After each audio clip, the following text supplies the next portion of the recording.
The full moon hung low over Richmond's cobblestone streets, casting long shadows that seemed to writhe and twist with a life of their own. I never believed in monsters, not really, but that night everything changed. My name is George, and this is my story of terror. A night when the line between reality and nightmare blurred into a horrifying new world. It started with a scream, high-pitched and desperate. It cut through the silence of the night like a knife. I froze, my keys halfway to the lock of my apartment building. The sound came again, closer this time, followed by a low, guttural growl that made the hair on the back of my neck stand on end. Against every instinct screaming at me to run inside, I turned towards the sound. That's when I saw it. A massive shape, hunched and inhuman, silhouetted at the end of the street. Its eyes glowed an unnatural yellow in the moonlight, fixed directly on me. My heart pounding in my chest, I fumbled with my keys, finally managing to wrench the door open and slam it shut behind me. I leaned against it, breathing heavily, trying to convince myself that what I'd seen was just a trick of the light, a stray dog perhaps. But deep down, I knew better. I climbed the stairs to my third-floor apartment, my legs shaking with each step. As I reached my door, a crash echoed from the street below, followed by the sound of shattering glass. Curiosity overrode my fear, and I crept to the window, peering out into the night. What I saw made my blood run cold. A car lay overturned in the middle of the street, its windows smashed. And there, illuminated by a flickering streetlight, stood the creature. It was like nothing I'd ever seen before. Part man, part wolf, its body covered in thick, matted fur. Its muzzle was pulled back in a snarl, revealing rows of razor-sharp teeth. As I watched, paralyzed with fear, it turned its head and looked directly at me. Our eyes met, and in that moment, I knew with terrifying certainty that it had found its prey. Me. I stumbled back from the window, my mind racing. This couldn't be happening. Werewolves weren't real. They were the stuff of movies and campfire stories, not something that hunted in the streets of Richmond. But the growl that echoed through the night was all too real, as was the sound of claws scraping against the brick exterior of my building. It was coming for me. Panic set in as I realized I was trapped. My phone. Where was my phone? I patted my pockets frantically, only to remember I'd left it charging on my bedside table. I raced to grab it, my fingers trembling as I dialed 911. 911, what's your emergency? There's something outside, I gasped, struggling to find words that wouldn't make me sound insane. Some kind of animal. It's big, it's dangerous. Please, you have to send someone. Sir, can you describe the animal? Before I could answer, a deafening crash came from my living room. The creature had broken through my window. It's here, I screamed into the phone, dropping it as I ran for the bathroom, the only room with a lock. I slammed the door shut just as something heavy thudded against it. The wood splintered under the impact, and I knew it wouldn't hold for long. Trapped and terrified, I searched desperately for a weapon, anything I could use to defend myself. My eyes fell on the shower curtain rod. It wasn't much, but it was all I had. As I wrenched it free, the bathroom door exploded inward in a shower of splinters. And there it stood, filling the doorway, its yellow eyes gleaming with hunger and something that looked terrifyingly like intelligence. Up close, the creature was even more horrifying. Its body was a grotesque fusion of man and beast, muscles rippling beneath its fur. Saliva dripped from its jaws as it let out a low, rumbling growl. I raised the shower rod like a spear, my hands shaking. "Stay back!" I yelled, my voice cracking with fear. The werewolf's response was a roar that shook the walls. It lunged forward, impossibly fast. I swung the rod with all my might, feeling it connect with the creature's skull, but it might as well have been a toothpick for all the good it did. A massive paw swatted me aside, sending me crashing into the bathtub. Pain exploded through my body as I struggled to get up, to run, to do anything. But the werewolf was on me in an instant, its hot breath on my face, its claws digging into my shoulders. I stared into its eyes, certain that these were my final moments. Then miraculously, a new sound cut through the night. Sirens. The cavalry had arrived. The werewolf's head snapped toward the window, its ears twitching. For a moment, it seemed torn between its prey, me, and the threat of discovery. Self-preservation won out. With a final bone-chilling howl, it released me and bounded out of the bathroom.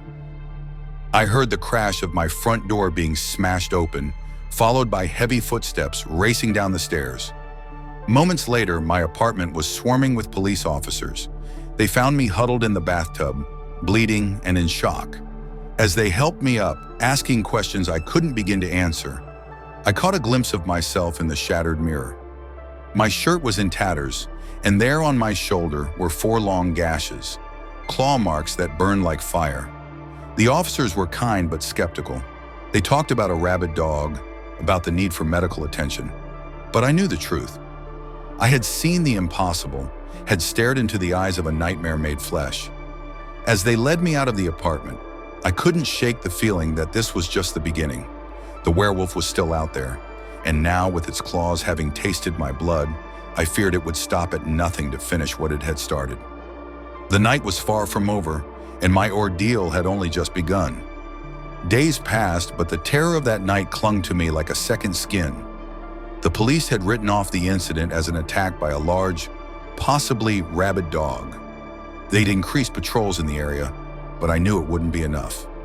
How could it be when they didn't understand what they were truly dealing with? I'd been released from the hospital after a day of observations and a round of rabies shots. The doctors had been puzzled by the rapid healing of my wounds. What should have been deep gashes were already scabbing over, looking weeks old rather than days.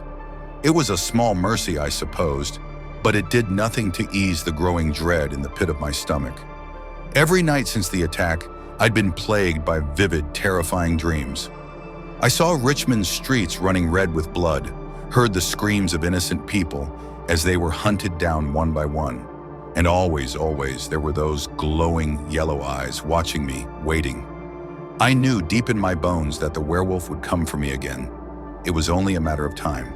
As the full moon approached once more, my anxiety reached a fever pitch. I'd barricaded myself in my apartment, windows boarded up, doors reinforced. I'd even gone so far as to order silver online. Bullets, a knife, anything I could get my hands on. The rational part of my mind knew how crazy it all seemed, but rationality had no place in this new world of monsters and moonlight. The night of the full moon arrived, and with it, a stillness that seemed to blanket the entire city.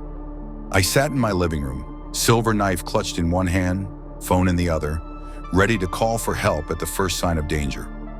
Hours passed, the silence broken only by the pounding of my own heart. And then, just as I was beginning to think I'd imagined it all, I heard it, a long, mournful howl that echoed through the streets of Richmond. It was here. I moved to the window, peering out through a gap in the boards. The street below was empty, bathed in the eerie glow of the full moon. But then, a shadow moved, detaching itself from the darkness between 2 buildings. The werewolf emerged into the open, its massive form even more terrifying than I remembered. It stood upright now, nearly 8 feet tall, its muscles rippling beneath its fur as it sniffed the air. Suddenly, its head snapped in my direction. Even from this distance, I could see the recognition in its eyes. It remembered me. Heart pounding, I stumbled back from the window. I had to run, had to get out before it reached me. But as I turned toward the door, a scream pierced the night, high-pitched and terrified. I froze, torn between self-preservation and the knowledge that someone else was in danger. The scream came again, closer this time, followed by the sound of running footsteps.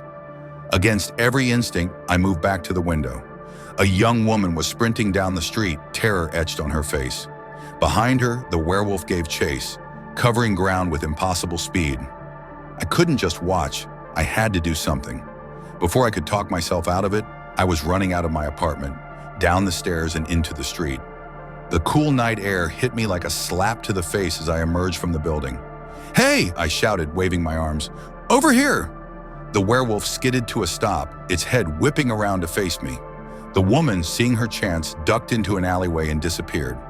For a moment, the creature and I stood frozen, staring at each other across the empty street. Then, with a roar that shook the windows of nearby buildings, it charged. I turned and ran, my feet pounding against the cobblestones. I had no plan, no destination in mind, only the desperate need to lead the monster away from populated areas. I could hear it behind me, getting closer with each passing second. Its hot breath seemed to tickle the back of my neck, spurring me to run faster than I ever had before.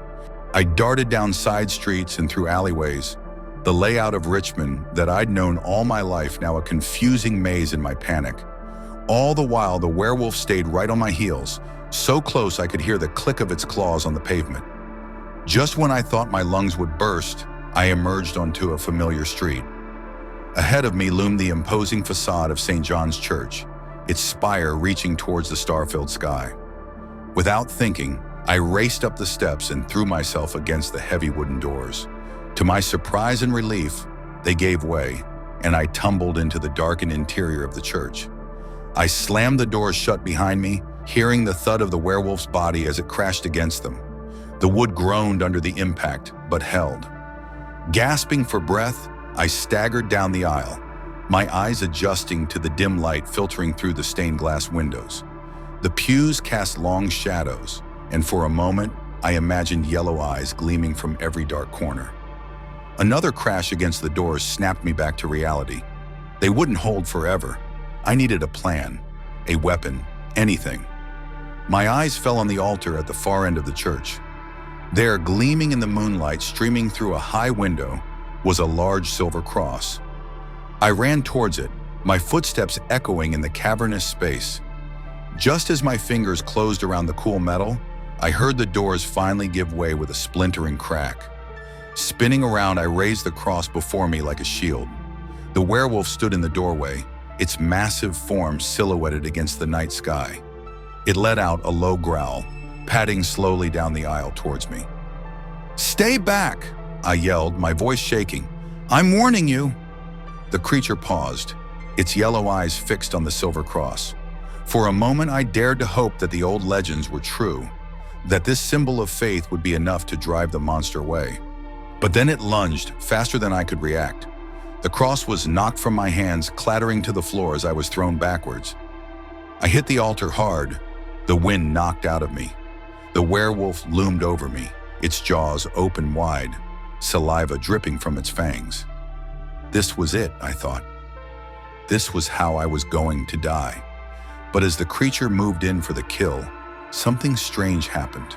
It hesitated, its nose twitching as it sniffed the air. Then, to my utter disbelief, it took a step back. Confused and desperate, I scrambled to my feet, pressing my back against the altar. That's when I felt it, a sharp pain in my side where I'd hit the corner of the altar. I looked down to see a small cut on my hand, blood welling up from the wound. The werewolf's eyes were fixed on that small trickle of red, and suddenly I understood. It was my blood. Something about my blood was different, changed by that first encounter. And whatever that change was, it was giving the werewolf pause. Taking advantage of its hesitation, I lunged for the silver cross, my fingers closing around its base. In one fluid motion, I swung it at the creature's head. The cross connected with a sickening thud, and the werewolf let out a howl of pain. Where the silver had touched its skin, steam rose from an angry red welt. Emboldened, I swung again and again, driving the monster back down the aisle. Each blow seemed to weaken it, its movements becoming slower, less coordinated. Finally, with one last mighty swing, I sent the werewolf crashing through a stained glass window. It tumbled out into the night, landing with a heavy thud on the grass outside. I rushed to the window, peering out into the darkness. The werewolf lay motionless on the ground, its chest rising and falling with labored breaths. And then, before my eyes, it began to change. The fur receded, the muzzle shortened, and the massive, inhuman body shrank and twisted.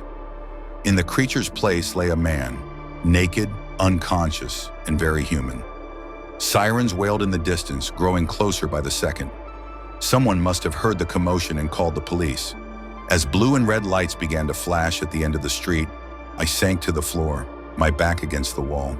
The silver cross slipped from my numb fingers, clattering on the stone floor. It was over. The nightmare was finally over. Or so I thought.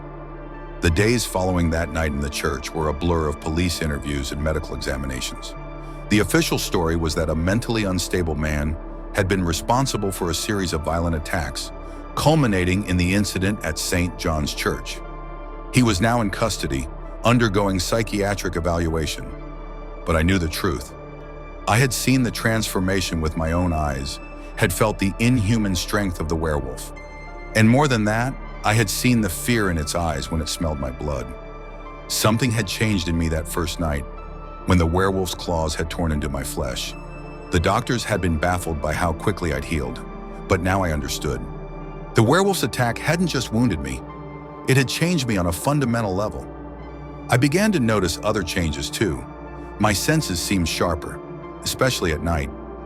I could hear conversations from across the street, could smell things I'd never noticed before. And my strength, I accidentally bent a metal spoon while eating breakfast one morning, as casually as if it had been made of plastic. Part of me was terrified by these changes, but another part, a part I was afraid to examine too closely, was exhilarated. I felt more alive than I ever had before, more connected to the world around me. But with this newfound power came a gnawing fear. If I had been changed by the werewolf's attack, did that mean I would become one too? Was I destined to transform under the next full moon? To become the very monster I had fought so hard against? I threw myself into research, scouring the internet for any information on werewolves that seemed even remotely credible.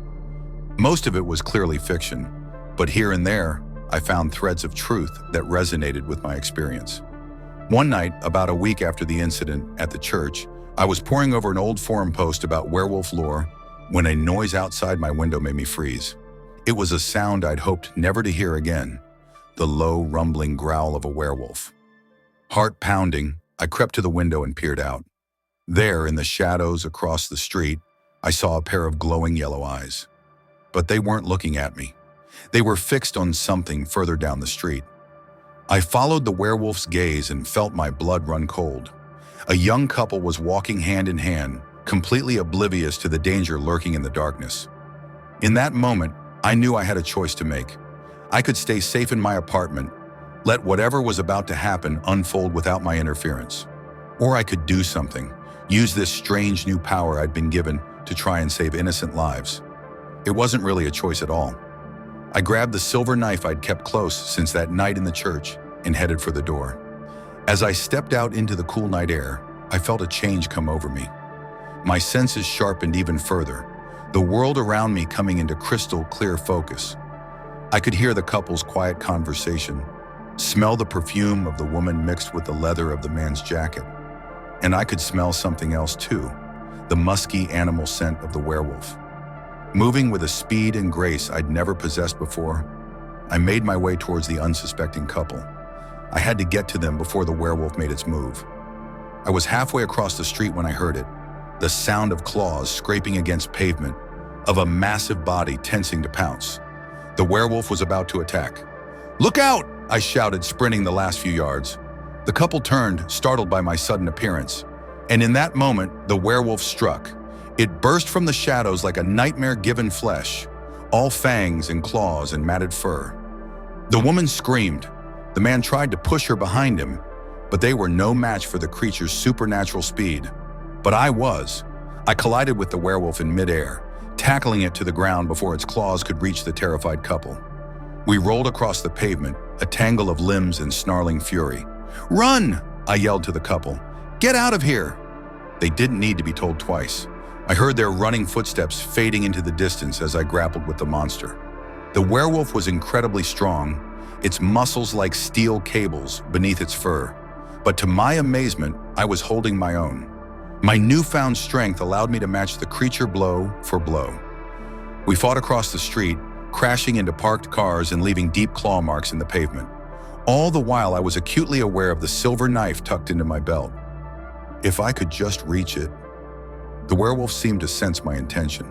It redoubled its efforts, its jaws snapping inches from my face. I could smell its hot, rancid breath, see the madness gleaming in its yellow eyes. With a surge of desperate strength, I managed to get my hand on the knife. The werewolf saw the glint of silver and let out a howl of fury and fear. It lunged for my throat, but I was ready. I brought the knife up in a wide arc, feeling it slice through fur and flesh. The werewolf's howl turned into a yelp of pain. It staggered back, blood matting its fur where the silver had cut it. For a moment, we stood facing each other, both panting heavily. Then, with a final snarl of defiance, the werewolf turned and fled, disappearing into the shadows as quickly as it had appeared. I stood there in the middle of the street, the silver knife clutched in my trembling hand. My clothes were torn, my body covered in cuts and bruises that were already beginning to heal. But I was alive. And more than that, I had saved that couple from a fate worse than death. As the adrenaline began to fade, I became aware of sirens in the distance.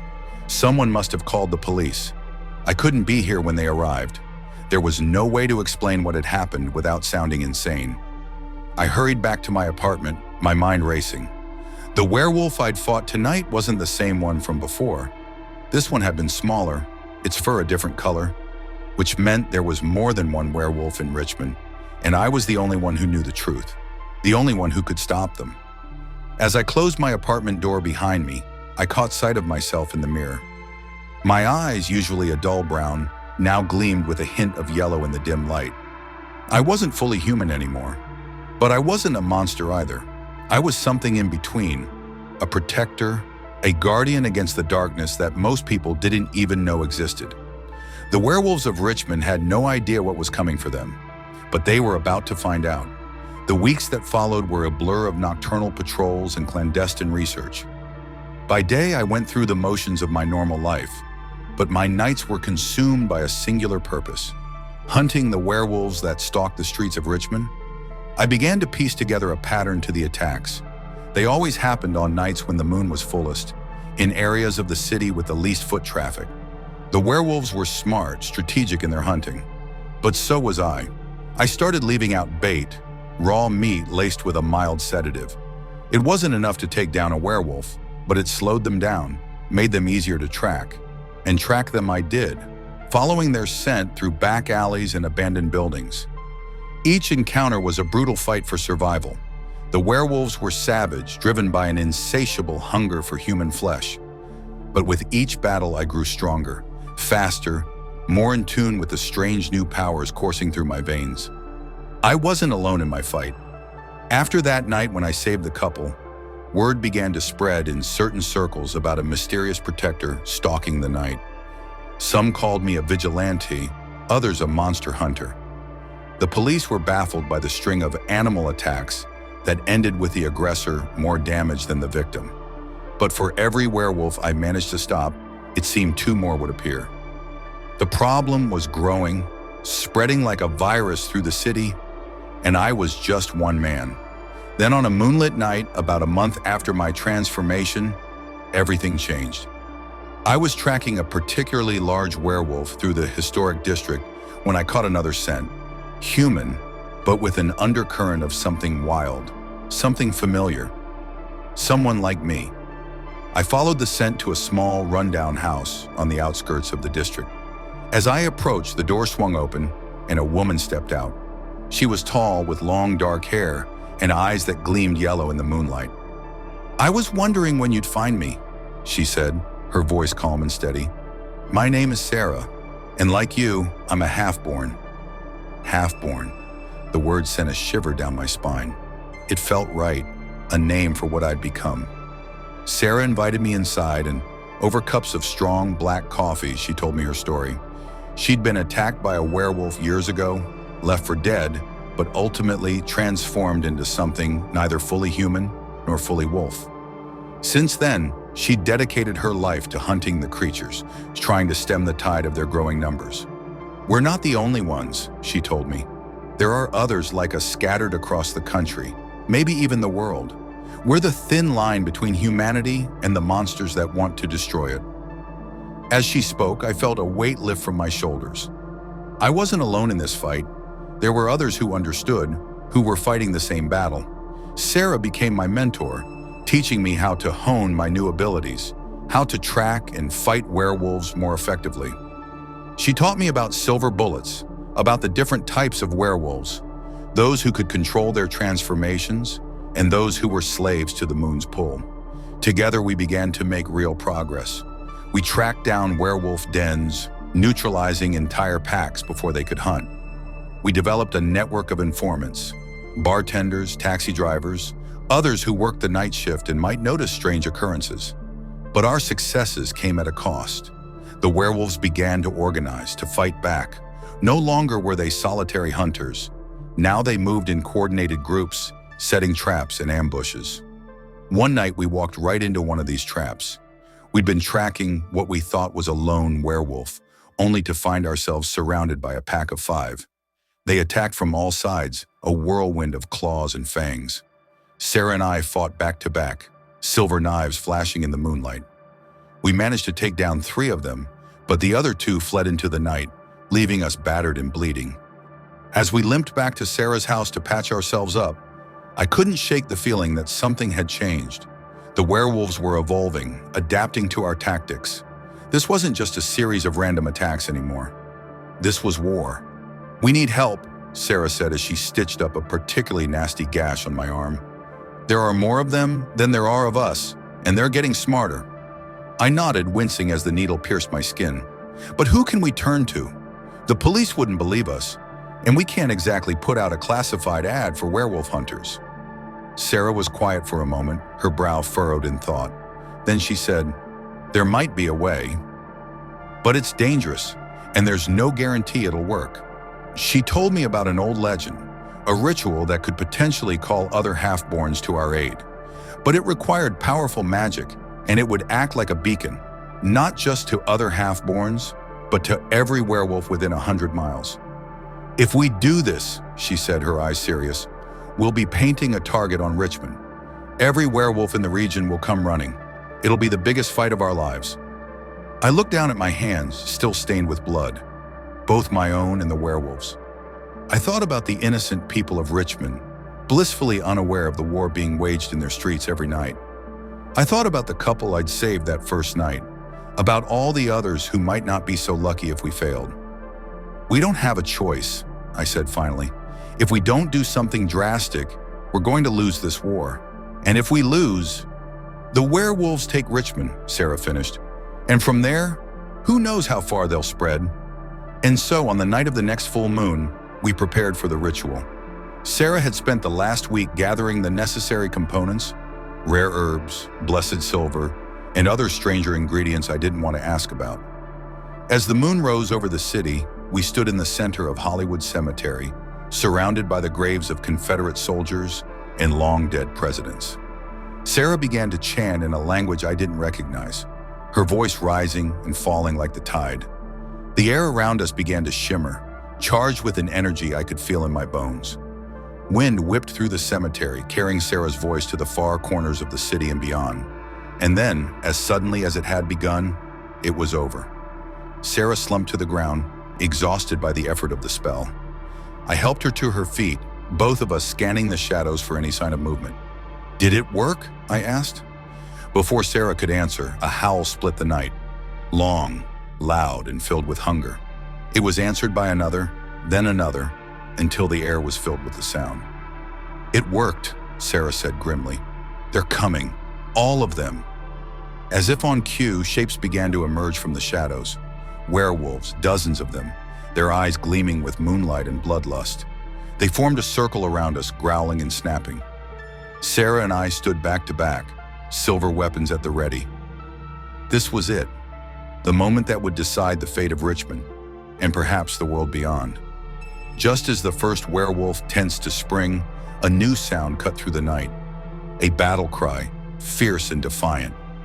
From every direction, figures emerged from the darkness.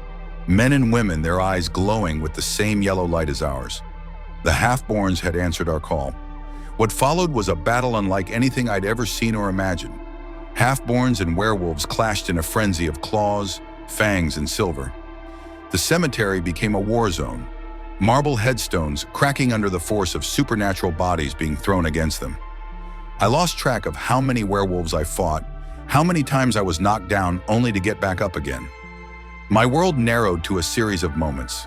The flash of claws, the sting of teeth, the satisfying thud of silver finding its mark. Hours passed, though it felt like days. Slowly, gradually, the tide began to turn. The werewolves, for all their ferocity, couldn't match the skill and determination of the half-borns. One by one, they fell, until finally, as the first light of dawn began to creep over the horizon, the last werewolf was defeated. The cemetery was a scene of carnage.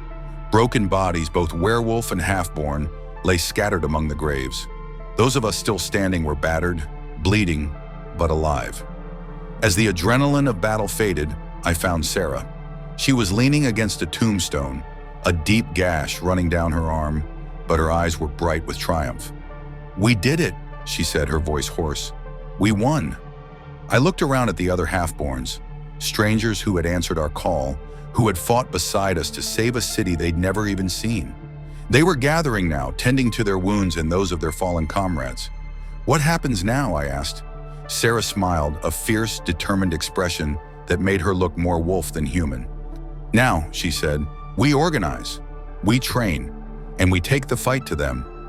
As the sun rose over Richmond, painting the sky in shades of pink and gold, I realized that this wasn't the end of our story. It was just the beginning. The werewolves had been defeated here, but there were other cities, other places where the monsters still ruled the night. But now we weren't alone.